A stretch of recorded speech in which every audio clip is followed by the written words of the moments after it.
Maagang balitaan, maagang usapan sa mga issue at balita. Kasama si Kuya Angelo Palmones sa Magandang Umaga Pilipinas. Mula Lunes hanggang Biyernes.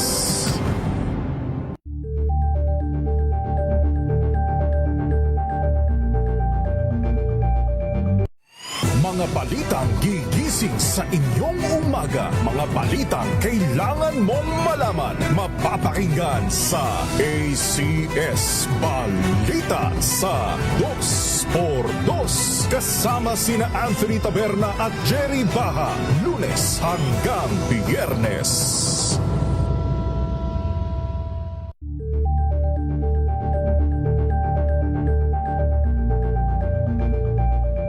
Alamin ang mga maiinit na isyung pambayan, mga balitang kailangan mong malaman, usapin sa pamahalaan, politika, ekonomiya at kabuhayan. Ito ang mga dapat mong malaman, pakialaman at pag-uusapan dahil kayo ang tinig ng mamamayan dito sa Damdaming Bayan. Live sa DZRH Radio, DZRH TV at DZRH Digital. Kasama sina Lakay, Deo Macalma at Elaine Apit. Araw-araw, Lunes hanggang Biyernes. Damdaming Bayan.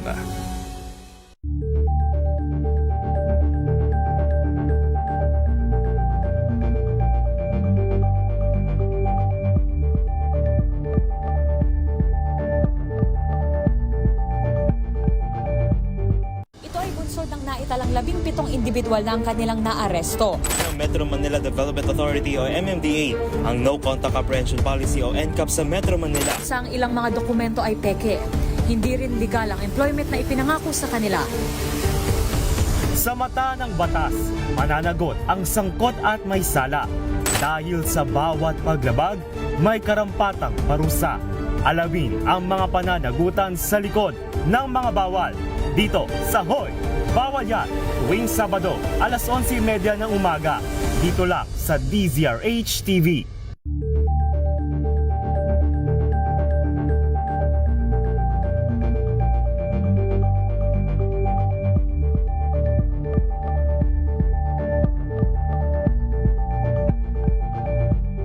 We've got you covered. From the hottest hits, exclusive interviews, Visayas at Mindanao. Lahat ng malalaking balita, maiinit at viral. Hagip ng pinakamalawak na newscast sa buong Pilipinas. Rapido Hataw Balita. Rapido Hataw Balita. Kasama sina Ray Sibayan at Romel Fuertes. Rapido Hataw Balita. Mga malalaking balita, hataw na! Rapido Hataw Balita. Magandang hapon ho, Luzon, Visayas, Mindanao sa ating pong Rapido Hataw Balita ngayong pong hapong ito ng Miyerkules, January 28, 2026. Sa ating pong headlines, Pangulong BBM, nagpapagaling pa rin daw po sa kanyang sakit na diverticulitis. Trabaho tuloy ayon sa palasyo. Pangulong Marcos Jr. hindi kailangan maglabas ng medical bulletin ayon sa Malacanang. 4-star rank iginawad na kay PNP Chief General Nartates Jr. na nawagan ng unity o pagkakaisa sa pulisya. Paglubog ng Roro vessel sa Basilan, dapat may bakulong ayon sa isang senador.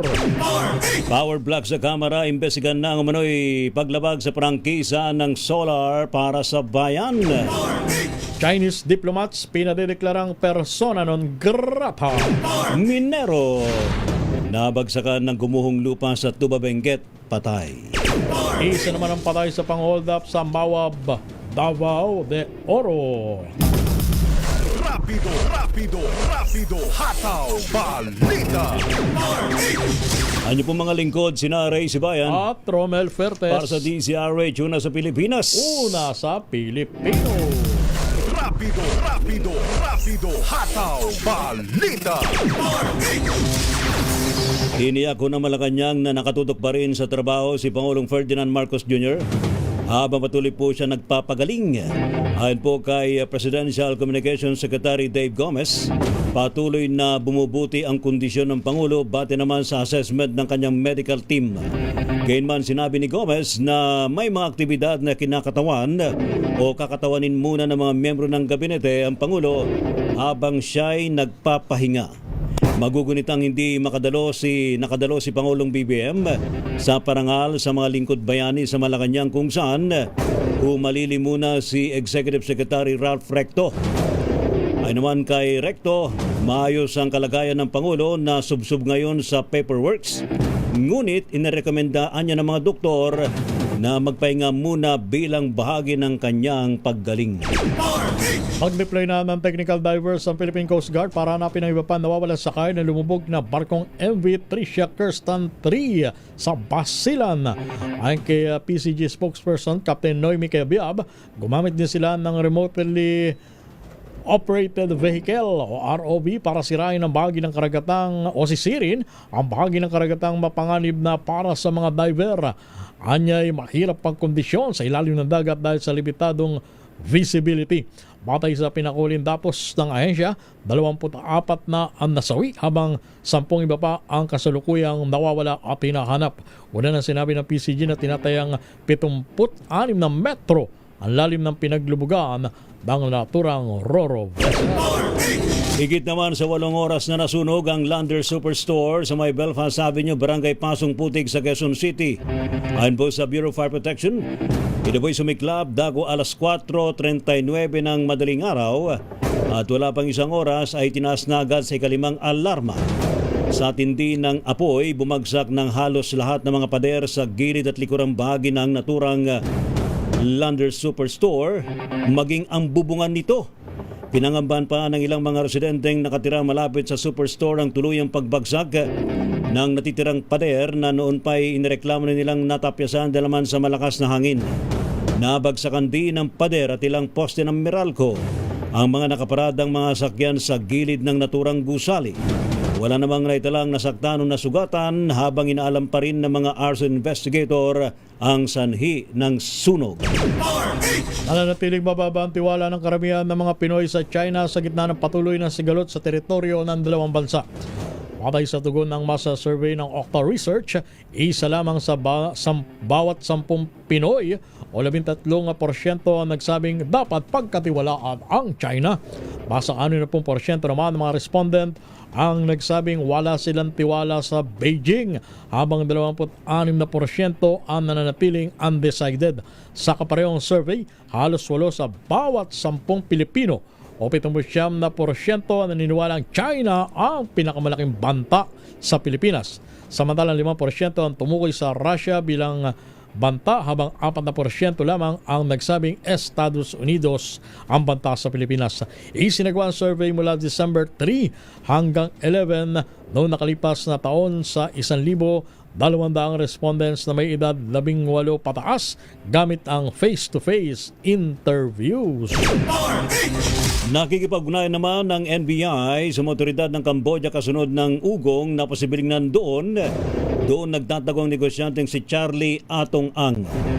Sabi sa DZRH ni NBI spokesperson Palmer Malyari, noong 1 linggo pa nila inaalam kung totoo ang report na nandoon sa Cambodia si Ang. Sa ngayon po ay kumpiyansa pa sila na nasa Pilipinas pa rin ang negosyante, lalo't wala pang opisyal na departure record ang Immigration Bureau. Una na rin idiniin ng NBI kay Interior Secretary John Vic Remulla na wala silang ahente na tumutulong kay Ang. Handa naman ang Pilipinas na harapin ang banta ng Nipah virus. Ito ang piniyap ng Department of Health sa harap ng outbreak ng naturang virus sa India. Ayon kay DOH Assistant Secretary Albert Domingo, hindi na bago sa Pilipinas ang Nipah virus dahil ang karamdaman ay naranasan na sa Sultan Kudarat noong 2014. Kabilang sa simptomas ay lagnat, pananakit ng kasukasuan, pagkahilo, sore throat, at sa malalang sitwasyon ay pagkakaroon ng encephalitis o pamamaga ng utak at meningitis. Sa kabila nito, pinawi ni Domingo ang pangamba laban sa Nipah virus. Rapido, hataw, balita. Sa rapido ho ng mga report, Malacanang sinabing hindi kailangan maglabas ng medical bulletin ni Pangulong Ferdinand Marcos Jr. Ibalita mo nga yan, RH14, Let Narciso, Miss Let. Malamig ang Malacanang sa hirit na maglabas ng medical bulletin ni Pangulong Ferdinand Marcos Jr. sa ugnay ng kanyang diverticulitis. Patwira ni Palace Press Officer Claire Castro, kinakailangan lang ang medical bulletin kung seryoso ang karamdaman, gayong hindi naman ganito ang kondisyon ng Pangulo. Iginit ni Castro na mabuti na ang kalagayan ng presidente at kailangan lang nitong maghinay-hinay sa trabaho. Narito si Yute Castro. Pagka naglabas ng medical bulletin, dapat si serious illness. Kung sinabi ng Pangulo na hindi to life-threatening, so ba't kailanganin po sa ngayon ang medical treatment? Medical bulletin. Binaliwala rin ng palasyo ang naglalabas ng impormasyon tungkol sa sakit ni Pangulong Marcos.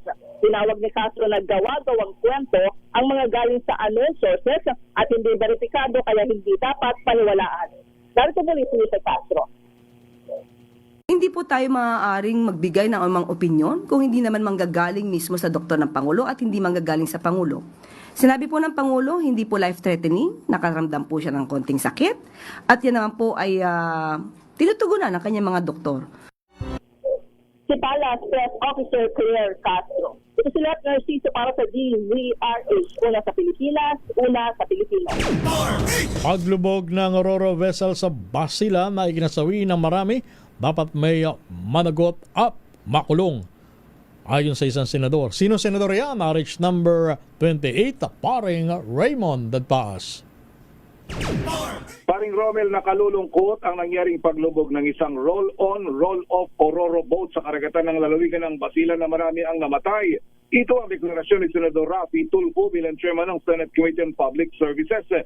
Ayon kay Tulfo, hindi sapat ang suspension ng pagbiyay ng mga barko ng Allison Shipping Lines na siyang nagmamay-ari ng lumubog na MV Tricia Kirsten 3, kundi dapat may makulong. Lulan nito ang 316 na mga pasahero at sa report ay 18 ang namatay at may 10 pang nawawala.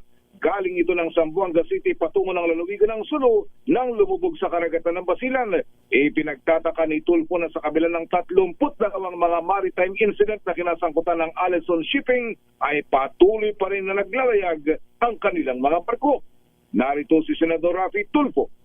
Masaklap itong nangyari recently sa Basilan na kung saan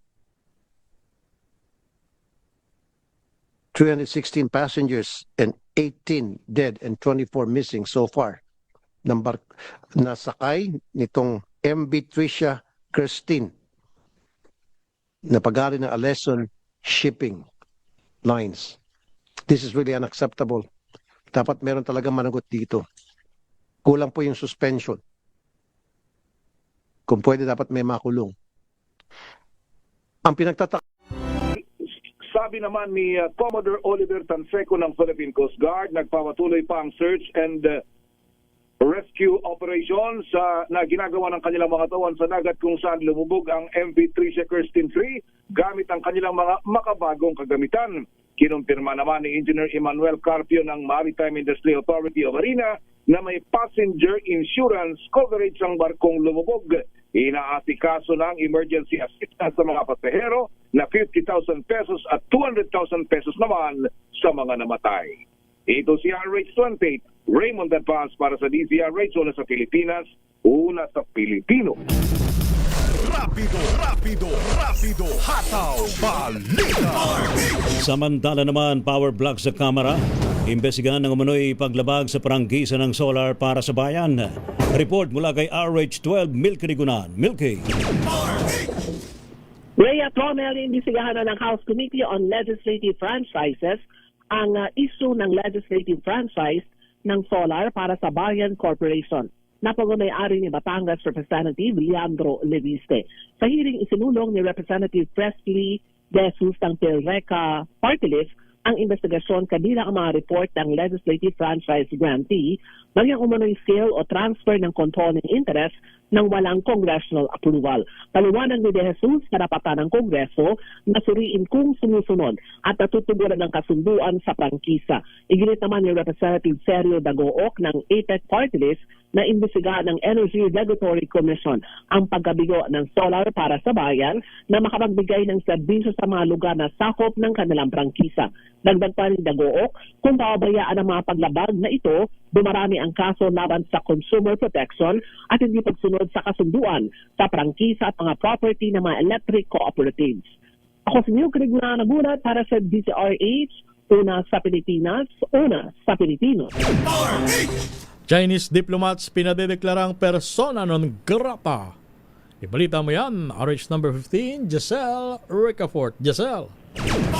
Na kay Romel ipinadedeklarang persona non grata ng Filipinos Do Not Build Movement at iba pang grupo ang mga Chinese diplomata. Ito ang sentro ng panawagan ng nasa 200 relihista na sumugod sa labas ng Embahada ng China sa Makati City kanina. Ayon kay FDNY Convenor Giselle Albano, hindi dapat ipagsawalang bahala ng Pangulong Bongbong Marcos ang kaparehong inisyatiba sa Senado ngayon. Patuloy anyang inililihis ng mga Chinese official ang ginagawa nitong panggigipit at pambubuli sa parehong tropa ng gobyerno't mangis ng Pilipino. Idiniin ng convenor na habang tinatakot ng China ang mga opisyal ng gobyerno, lalo lamang natatakot ang mga ordinaryong mamamayan. Tungkulin ng mga opisyal ng pamahalaan, sabi ni Albano, na ipagtanggol ang katotohanan, soberanya at pambansang interes laban sa agresibong Beijing. Kasabay nito, kinundina ng grupo ang ilang politiko, kolumnista at individual na patuloy dian nila na ipinagtatanggol ang China sa kabila ng lantaran na pambubuli at pambabastos sa mga government official. Pakinggan natin. Lakas na yung boses, nagkaroon na po ng tag as persona non grata. Ngayon po, lalaban po ang namin, mananawagan na huwag patulugin yung persona non grata na issue na yan sa mga Chinese diplomat po. Sino po ang kalaban ng bayan ay kalaban po ng buong sambayanan. Pilipino para sa Pilipino po. Tayo po ay nasa Pilipinas at wala naman po tayo ibang pupuntahan. Dahil tayo po ay moralita.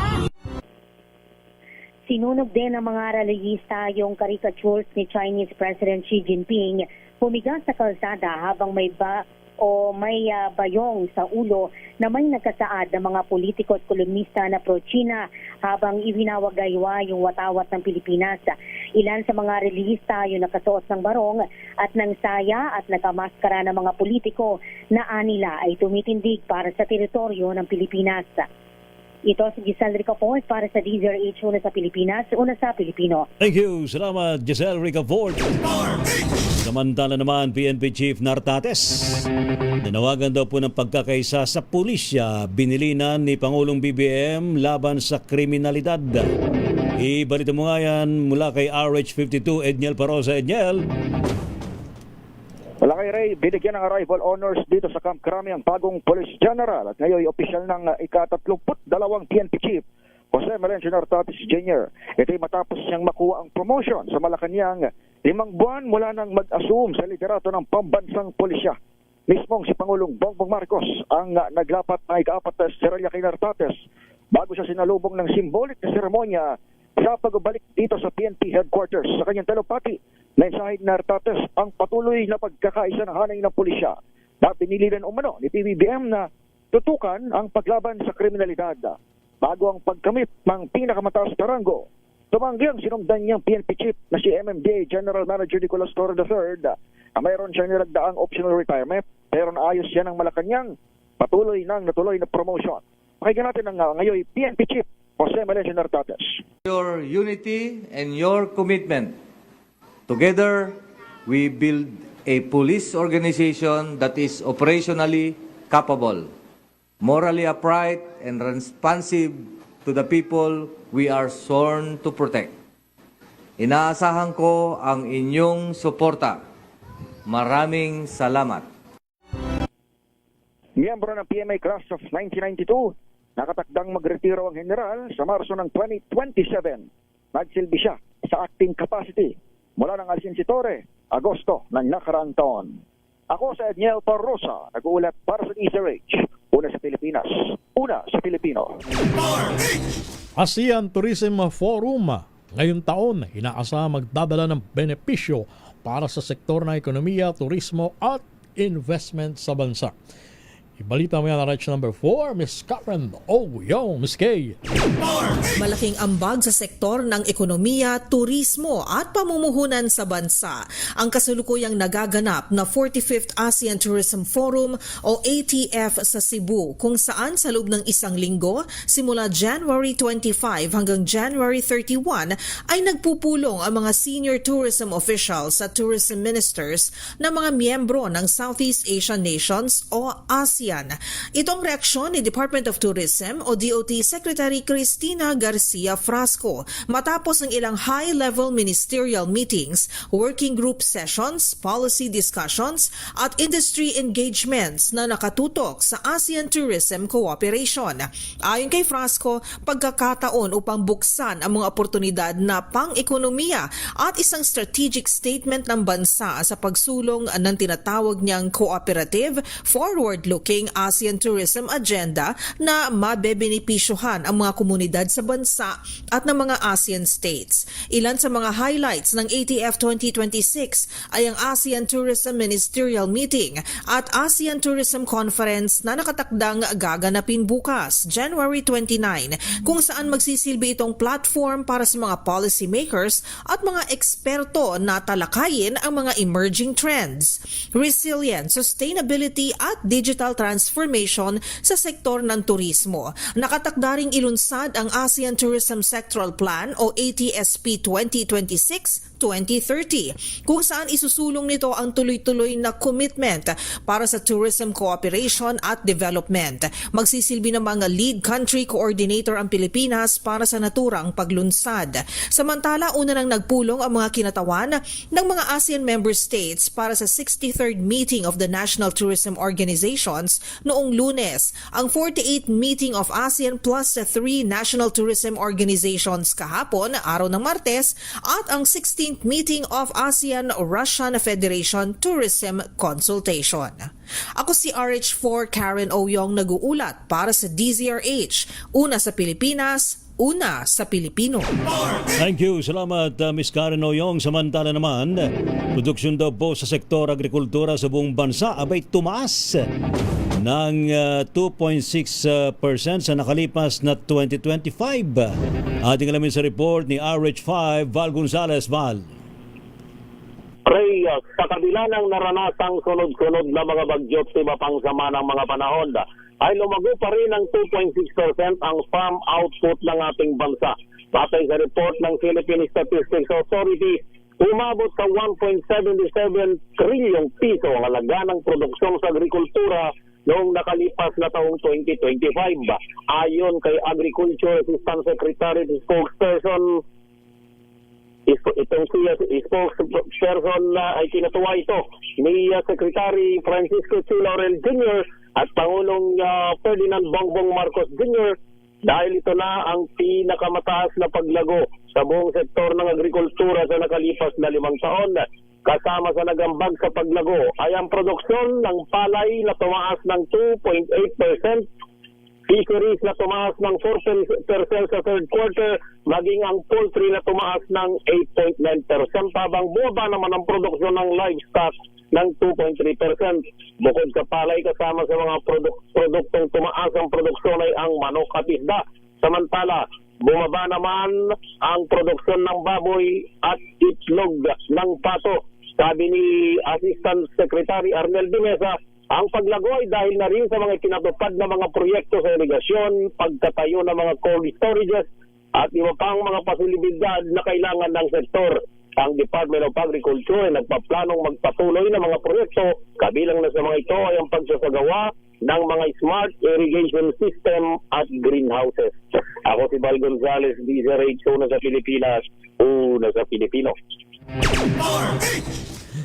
Mahigit naman sa 3 milyong pisong halaga ng marijuana masabat ng BOC na iya sa Central Mail Exchange Center sa Pasay City. RH number 29, Boy Gonzalez. Boy! Kaya Ronel, nasabat ng Bureau of Customs sa Ninoy Aquino International Airport ang 8 inbound parcel na naglaman ng illegal na droga na nagkakalaga na mahigit sa 3.2 milyong piso.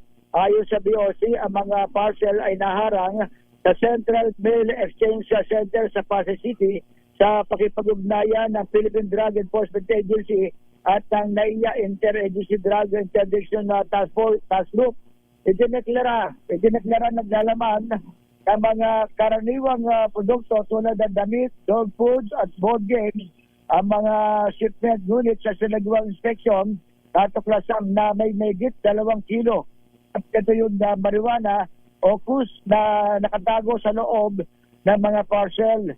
Ang mga nakupiskang illegal na droga agad na dinala sa Pidelga para sa wastong disposisyon.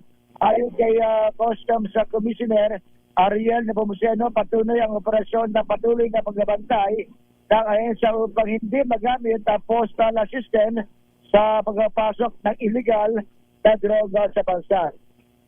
Ito si Boy Gonzales para sa Arizona sa Pilipinas, una sa Pilipinas.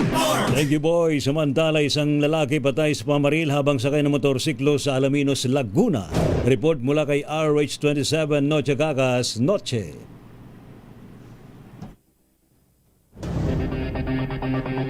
Standby, Noche. Samantala, sa area naman ng Kamanawa, isang bagong Malabon National High School pinasinayaan daw. Edwin Duque, ibalita mo yan, Edwin. Tama, Kuya Rodel, kay Ray, good news dahil magagamit na ng halos 1,000 estudyante ang bagong paaralan. Ito yung Malabon National High School. Makarapasinayaan na resort itong bagong pasilidad, mga asset para sa pagpapahusay ng mga serbisyong pampubliko dito sa lungsod ng Malabon. Ay kay Mayor Jenny Sandoval, pinasinayaan ng pamahalaan ng Malabon itong isang bagong multipurpose at pusali sa barangay Tanyong at pinangunahan ito at pinaspasan ng bagong nakuhang sasakyang pang-serbisyo na naglalayong mapabuti ang paghatid ng pamahalaan ng serbisyo sa mga residente at estudyante. Sa pamagitan ng paglagay ng mga sasakyan ay mapaputi rin ang mga serbisyo lalo na sa oras na kinakailangan. Iniyak ng alkalde na palalakasin pa ang serbisyo publiko sa mga taga-Malabonyo nang mas sisigabin na niya ng pamahalaan na mabigyan ng pagkakataon na makapag-aral din ang mga taga-Malabon. Meron itong CCTV camera, fire protection, fire control system, itong naturang bagong eskwelahan. Aris 23 at ito kinagulat sa DCRH sa Pilipinas, una sa Pilipinas. Balik tayo sa report ni Noche Gagas, Noche. Lakay at Romel, patay ang isang lalaki matapos sa pagbabarilin ng hindi pa tukoy na suspect sa Purok 4, Barangay San Andres, Alaminos, Laguna. Inilala ang biktimang si alias Michael, 49 anyos, residente ng Barangay San Felix, Santo Batangas. Ayon sa report na nakarating kay Calabarzon na Director Brigadier General Paul Kenneth Lucas, habang nakasakay na motorsiklo ang biktima sa Maharlika Highway, biglang may dumating na lalaki at pinagbabaril ang biktima. Nagtamo ng tama ng bala ng baril ang biktima sa ulo. Ay sugod pa sa SPC Hospital ang biktima, idiniklarang dead on arrival ng isang attending physician, habang ang suspect ay tumakas sa di batid na direksyon. Na-recover sa lugar ang 3 fired cartridge case ng caliber 9mm na baril at 4 na pirasong plastic sachet ng hinihinalang shabu. Patuloy naman ang backtracking ng pulisya sa CCTV footage sa lugar. Arit sa 27, natika ka sa DCRH, una sa Pilipinas, una sa Pilipino. Thank you, Noche! Rapido, hataw, balita. Standby ho mga balita mula po sa mga probinsya Pilipinas ang oras sa alas 2:41.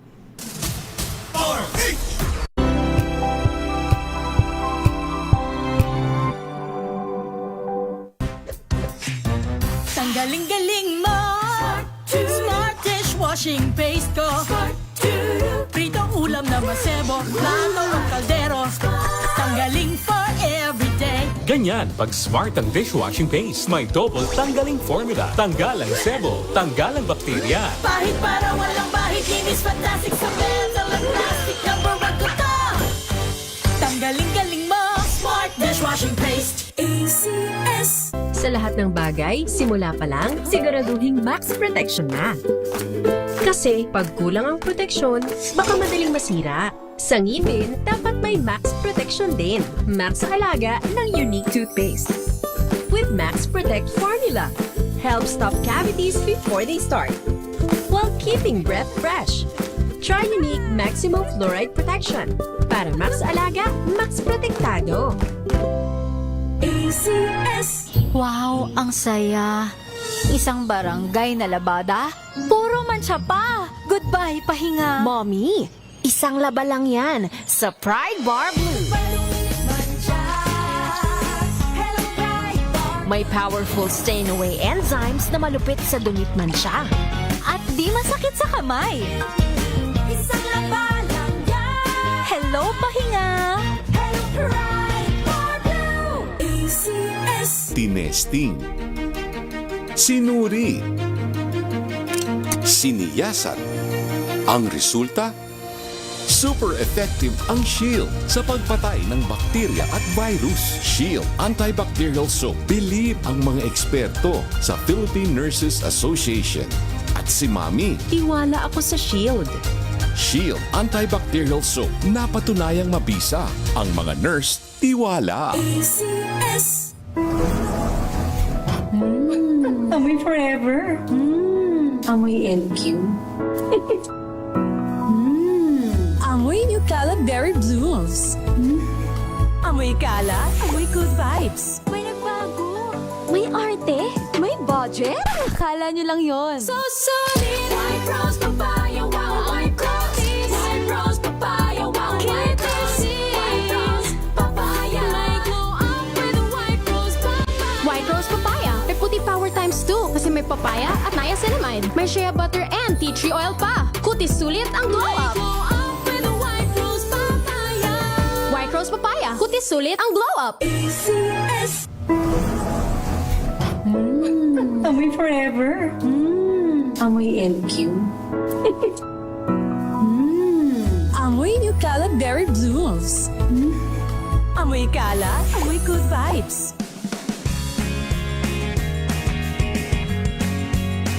Unboxing MX3 tea.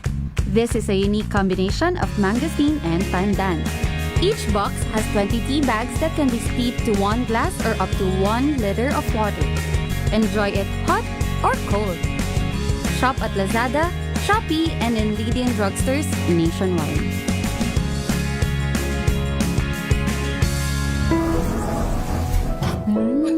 Amoy forever. Amoy LQ. Amoy New Caleb Berry Blooms. Amoy kala, amoy good vibes. Healthy Minute, hatid sa inyo ng MX3. Hi, this is Dr. Edwin Bien. Namamanhid po ba yung kamay ninyo? Sa umaga, paggising po ninyo, ganun din ang inyong talampakan na parang makapal ito? Yung paglakad po ba ninyo, hindi na pantay dahil parang hinihila po ninyo ang kalahati ng inyong katawan? Yung mukha po ba ninyo, ganun din, hindi na rin pantay kapag nagsasalita kayo? Maaaring ito ay senyales na humihina ang daloy ng dugo sa inyong mga utak. Naaapektuhan ang ating mga ugat. Ito ay tinatawag na neuropathy. At kung ito ay patuloy na mangyayari, aba, delikado. Baka mamaya may nagbabara na po na ugat sa ating ulo. Iwasan po natin ang mga pagkain na maaaring maging dahilan ng pagbabara. Iwasan din po natin ang tayo ay nagbibilad ng matagal sa initan. Iwasan din natin ang sobrang napapagod tayo at tayo ay dehydrated na. Ang lahat ng ito ay tinatawag na stroke noong araw or brain attack sa ngayon. Alagaan natin ang ating mga utak. Nag-iisa lang ito eh. Kailangan padaluyan ng maganda ang dugo dito. And of course, bukod sa inirereseta ng inyong mga doktor, maaari po ninyong isabay ang pag-inom ng mga suplemento at kung mamimili rin lang sila ng kanilang suplemento para sa akin, ang isang natural supplement gaya ng MX3 na hango sa balat ng mangustin or pericarp ay isang magandang choice para sa kalusugan. I-try po ninyo at available na ito sa merkado. At syempre, sinasabi nga, galaw-galaw, baka may stroke. Muli, this is Dr. Edwin Bien. Let us all stay healthy. Healthy Minute, hatid sa inyo ng MX3.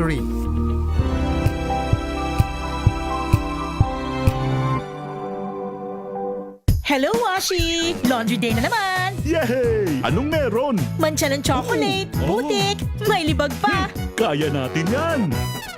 With Pride Washing Machine Detergent, may triple stain-away formula.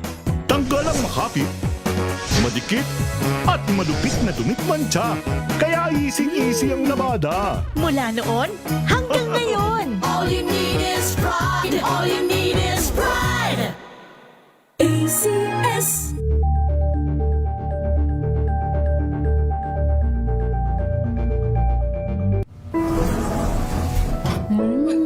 Amoy forever. Amoy LQ. Amoy New Cala Berry Blooms. Amoy kala, amoy good vibes.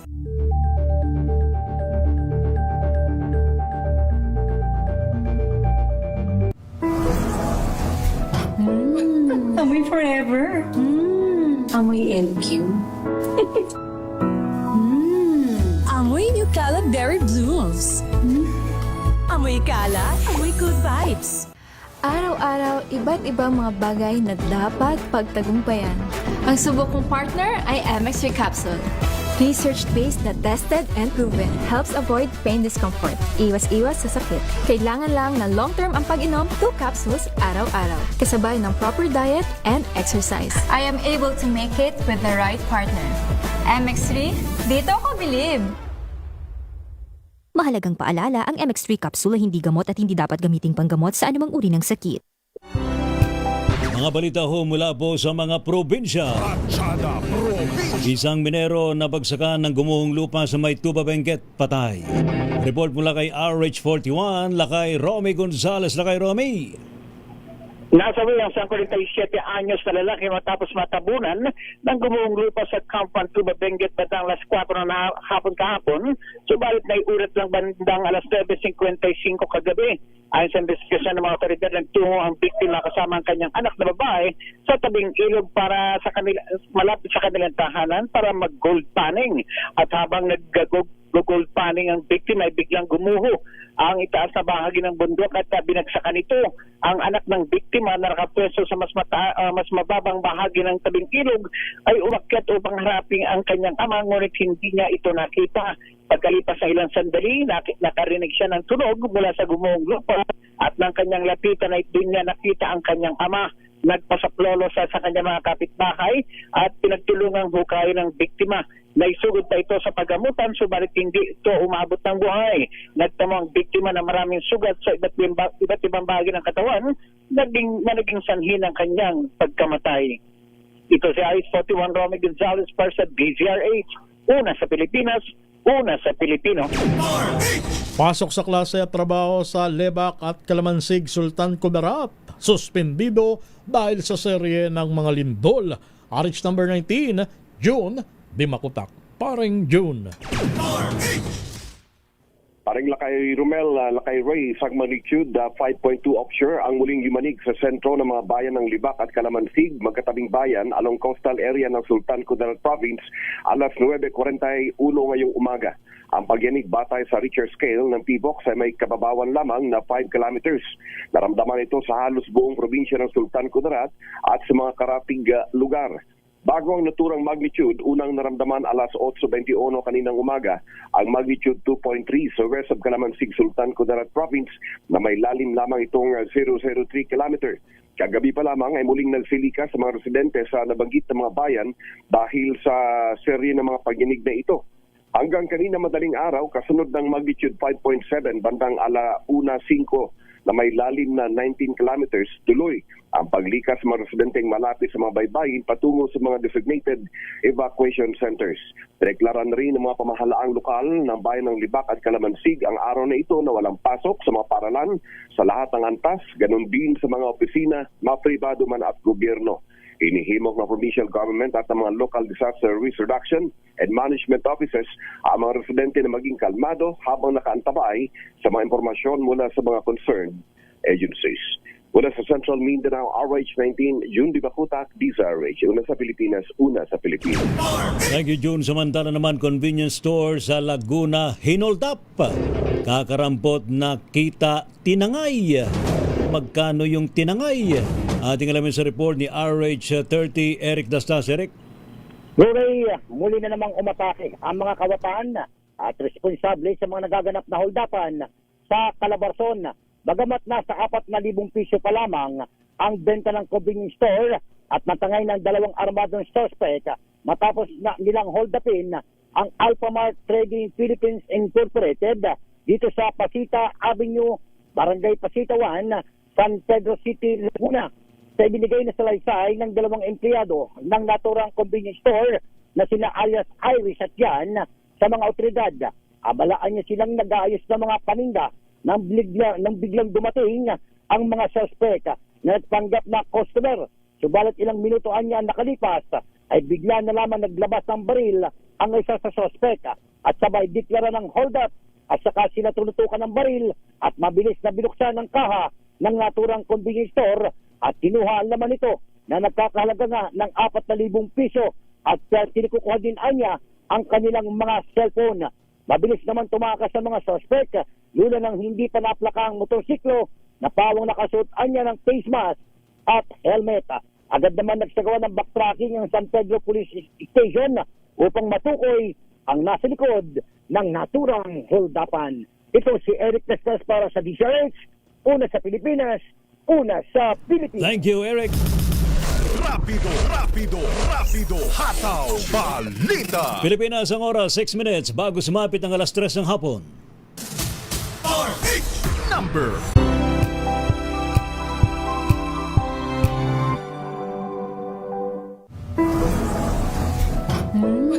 Amoy forever. Amoy LQ. Amoy New Cala Berry Blooms. Amoy Cala, amoy good vibes.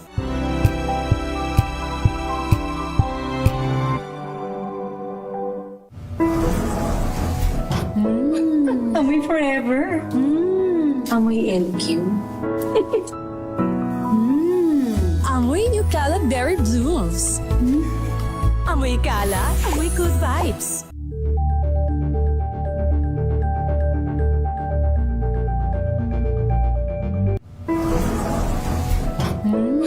Amoy forever. Amoy LQ. Amoy New Cala Berry Blooms. Amoy Cala, amoy good vibes.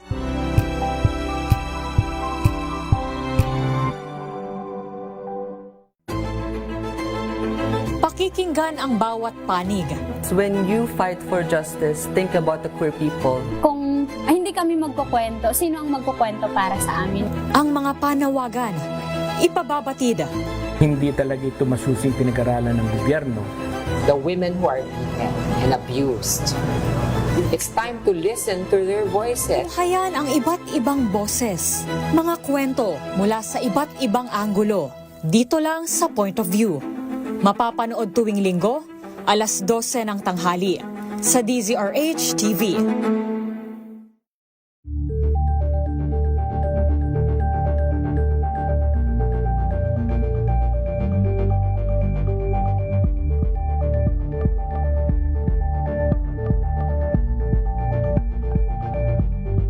Tambalang Anthony Taberna at Jerry Baha ang gigising sa inyong umaga dahil lalatay ang humahagupit na diskusyon at komentaryo Lunes hanggang Biyernes sa 2x2.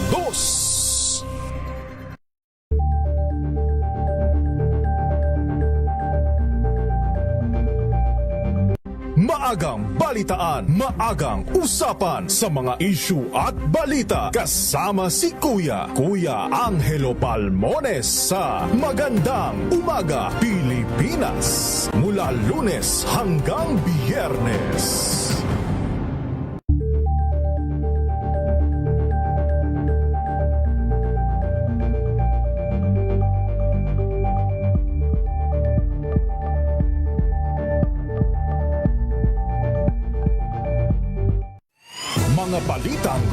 Gising sa inyong umaga, mga balitang kailangan mong malaman. Mapapakinggan sa ACS Balita sa 2x2.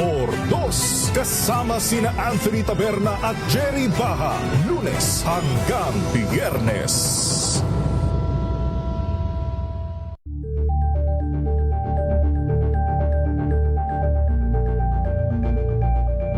Alamin ang mga maiinit na isyung pambayan, mga balitang kailangan mong malaman, usapin sa pamahalaan, politika, ekonomiya at kabuhayan. Ito ang mga dapat mong malaman, pakialaman at pag-uusapan dahil kayo ang tinig ng mamamayan dito sa Damdaming Bayan.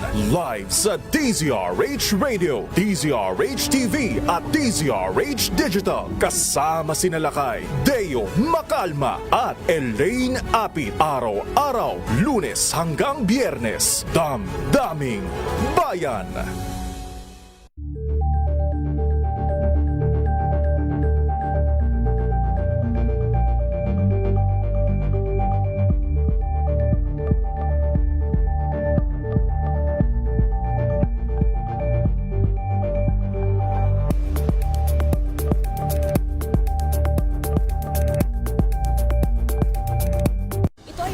Naitalang 17 individual na ang kanilang naaresto. Ng Metro Manila Development Authority o MMDA ang No Contact Apprehension Policy o NCAP sa Metro Manila. Sa ang ilang mga dokumento ay peke, hindi rin legal ang employment na ipinangako sa kanila.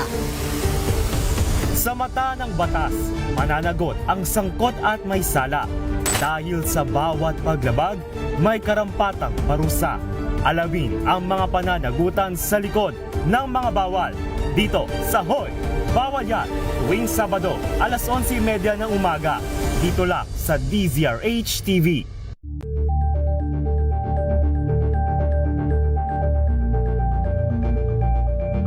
We've got you covered. From the hottest hits, exclusive interviews, kilig to the bones fan meet experience, and hataw performances of your favorite stars. Saturdays, 12 noon, dito lang sa DZRH TV.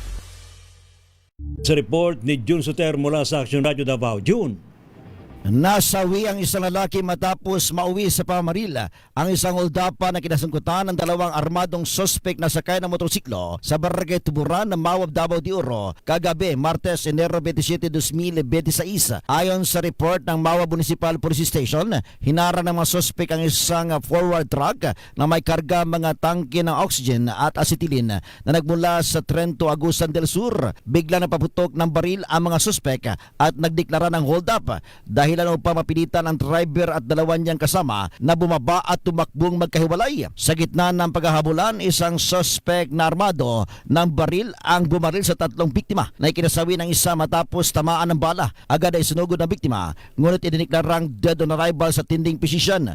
Matapos ang insidente, mabilis na tumakas sa mga suspect sakay ng motorsiklo at lumalabas na wala silang natangay na pera. Kaagad namang nagsagawa ng hot pursuit operation ng kapulisan at patuloy ang investigasyon upang matukoy ang pagkakinanlan ng mga sospek. Hinimok ng kapulisan ng publiko na magipagtulungan at agad mag-ulat ng anumang impormasyon na makakatulong sa paglutas ng krimen. Ito si June Sotera para sa DZRH.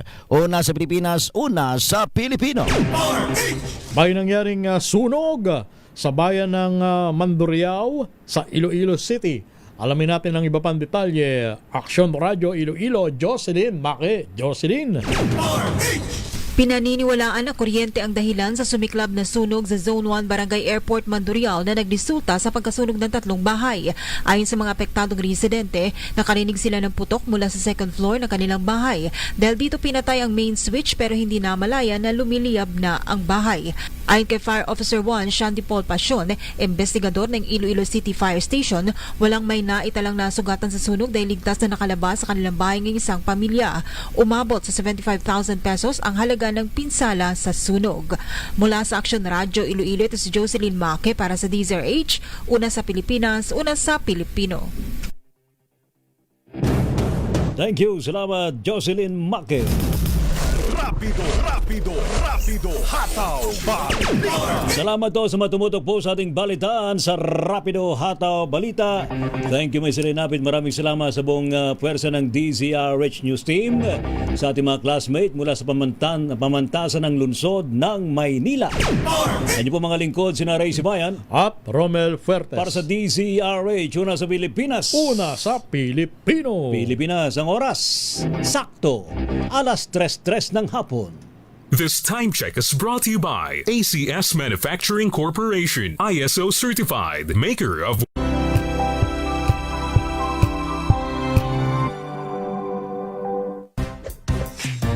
Tanggaling-galing mo Smart dishwashing paste ko Pritong ulam na masebo Plano o kaldero Tanggaling for everyday. ganyan pag smart ang dishwashing paste. May double tanggaling formula. Tanggal ang sebo, tanggal ang bakterya. Bahit para walang bahit Linis fantastic sa metal at plastic Number 1 ko to Tanggaling-galing mo Smart dishwashing paste ACS. Sa lahat ng bagay, simula pa lang, siguraduhing max protection na.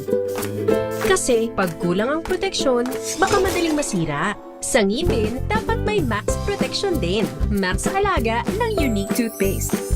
With Max Protect Formula,